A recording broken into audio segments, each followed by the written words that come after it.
କହିବି ଏ ଛାତି କିଏ ମାରିବନି କାହିଁକି ଏ ଛାତିରେ ମୋ ଭଉଣୀ ଅଛି।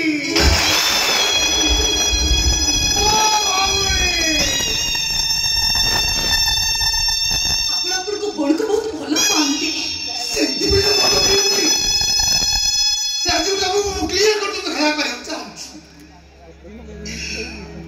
ଓଡ଼ିଶାରେ 4.5 କୋଟି ଲୋକ ସେଥିରୁ 2 କୋଟି 7 ଲକ୍ଷ କେବଳ ନାରୀ।